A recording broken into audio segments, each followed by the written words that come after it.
All right, welcome back. We're trying to find the perfect vehicle for the end times, and we'd better pick up the pace. It's not looking good out there. We've graded 5 vehicles so far on their survivability and utility in a societal collapse situation.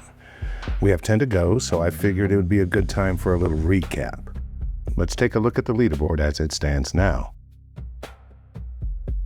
Our current low score went to the 1980 Toyota FJ40 with a 76.73.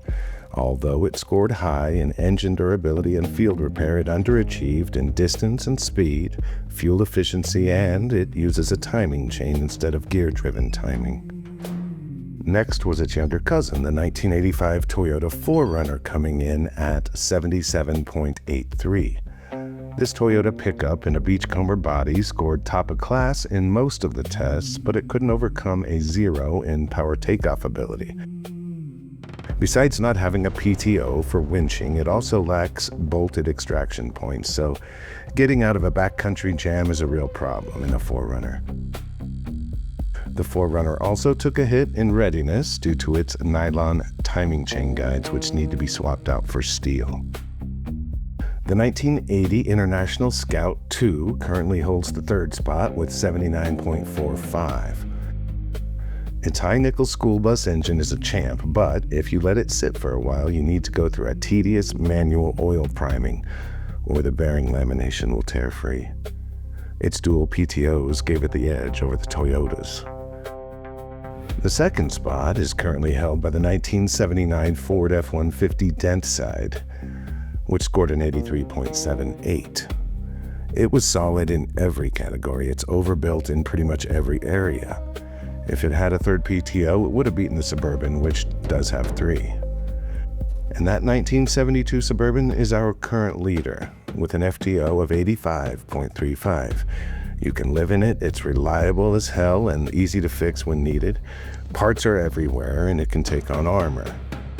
It's the perfect scores in EMP resistance and PTO availability that were the difference. So, that's where we stand right now. Of course, you can watch the full episodes for all the details, but let's get right into today's report, because it may take an old Chevy to beat an old Chevy. There's a storm on the mountain, there's a hell on the highway, the desert's like an ocean, the sky's like a minefield. I can feel the earth shaking beneath my feet. I'm just looking for a new life, and it sure ain't easy, but I gotta believe that I'm on my way. Oh, I'm on my way.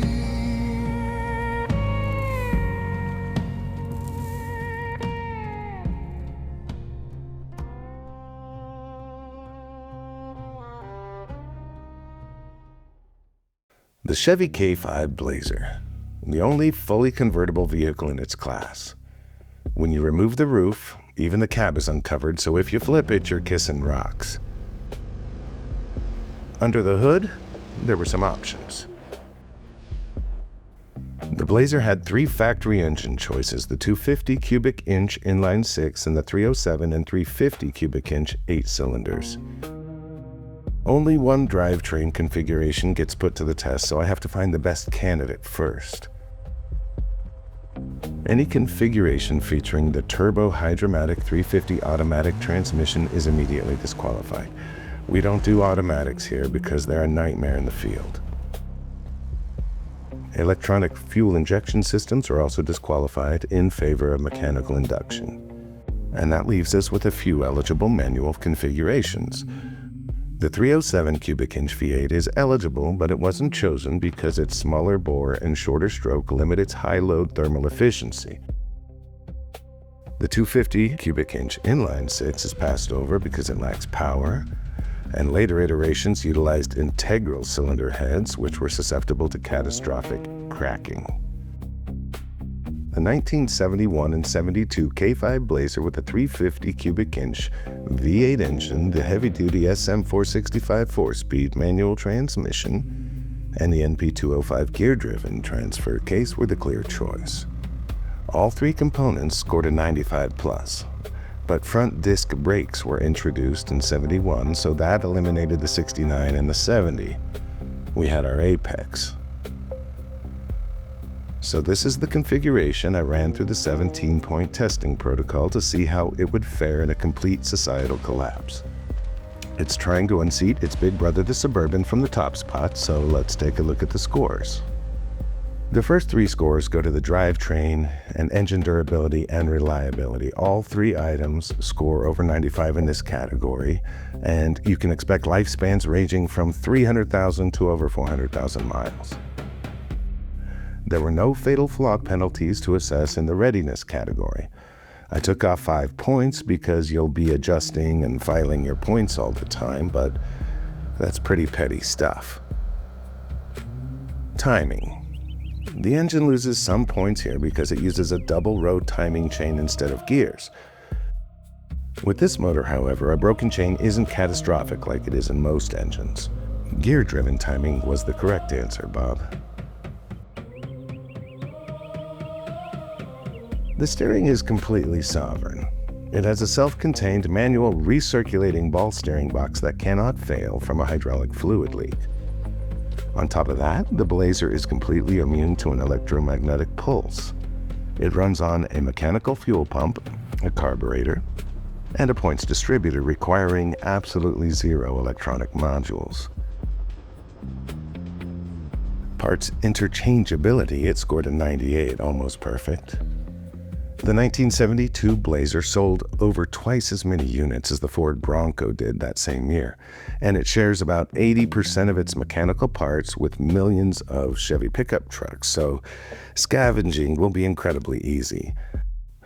The aftermarket accessories market is really strong too. It scored a 95 there. You can make some improvements right now if you want. We find our first weakness in velocity. It's slow. There is no overdrive, which limits the transmission to a cruising speed of 55 miles per hour. It's very versatile in the fuel department. Most 8-cylinder motors can't handle wood-generated gases. This 350 is a low-compression 8-cylinder engine that can handle syngas. It can also be converted to propane or LNG. But whatever fuel you're burning, you're going to need a lot of it. It only does 12 miles per gallon unloaded. That's pretty rough. It's easy to maintain in the field. A basic SE toolkit can do anything you need, and there's plenty of elbow room to get at things from good angles. Brakes. This is why the 69 and the 70 were DQ'd. In 1971, Chevy replaced the front drums with disc brakes, which was a big improvement. The previous 4-drum system tended to fade, and the drums retained water, which isn't good. And the K5 finishes with an ace. A perfect score in PTO availability. Like the Suburban, the Blazer has 3 power takeoffs, so you'll be able to power mills, generators, and pumps all at the same time. Your wealth will be generated by those PTOs once the grid goes down. And that completes the exam. The Blazer has put its pencil down and its grille seems to be smiling just a bit. I think it's feeling pretty good about its performance. And with a final score of 86.3, I can see why. We have a new leader. That FTO edges out the Suburban's 85.35 and puts the K5 Blazer firmly atop the leaderboard. And I think it's going to be a tough one to beat. We're going to need something with 3 PTOs, a bulletproof drivetrain, and good mileage all at the same time. Any ideas? If you know a vehicle that you think would top the Blazer, let me know in the comments. Keep checking in to see if I find the golden goose. The best way to remember to do that is to subscribe and turn on notifications. A like and a comment is always very much appreciated as well. I hear there's a hype button, but I don't even know where that is on the screen. If you do, go ahead and hit it if you want to give me a little encouragement. This has been Casey Jones for the End of Days Report, and as always, thanks for riding along.